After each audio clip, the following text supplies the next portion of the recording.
It's the conservative movement's premier event of the year, and one Republican group is being told, don't show up.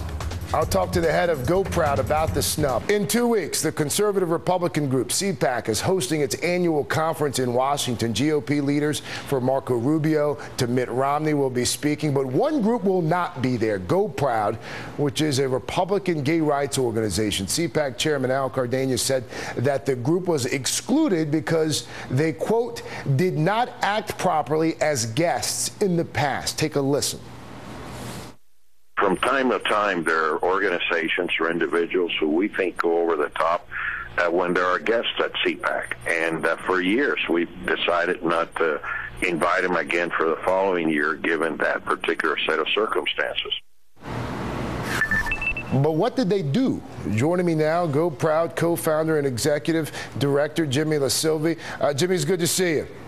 Thank you for having me on. What does he mean there? What is he talking about? Well, I'd like to know what he thinks a gracious host should be, because we were sponsors of CPAC for 2 years, and for 2.5 of those years, we were challenged by forces on their board and in outside organizations who wanted us kicked out simply because we're gay.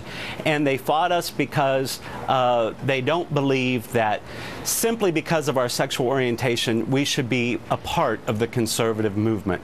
And so what happened 2 years ago is one of our members said something about one of their board members, and he apologized for it. And that's the excuse that they're using. What did he say?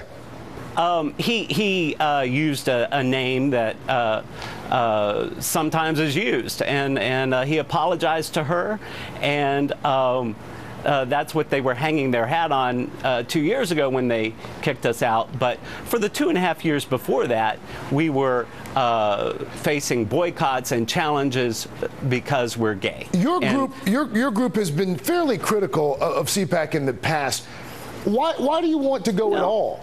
Well, no, we haven't been critical of CPAC. We were a sponsor for 2 years. We want to make CPAC better. And especially this year, when we've just gone through a horrible election cycle, we need to build a modern coalition that can win. And that new modern conservative coalition has to include gay Americans, and it has to include a recognition that many Americans and many conservatives, more every day, support civil marriage for gay couples. Some potential CPAC speakers, including two reporters here at MSNBC, have turned down the invitation because GOProud will not be there. What else can be done to send a message to CPAC? Well, I think that we will have to see what they do. I think that we need as broad a base in the conservative movement as possible, and we need to get our message out to everybody in America, including gay people and, frankly, the family and friends of gay people who have a misperception that conservatives don't like gays, and we need to change that. Well, you say that, but more than 80 Republican officials, including former presidential candidate John Huntsman, were among those who signed a letter this week supporting same-sex marriage, right, as well. Does that not at least help? Well, the thing about it is, marriage is a conservative value, and conservatives want their gay friends and family to settle down and get married and be happy, and more people are seeing it that way, and so more conservatives are supporting the freedom to marry because they're conservatives, and that's part of the discussion going forward. Jimmy LaSalvia of GOProud. Jimmy, thank you. Appreciate your time on this Saturday.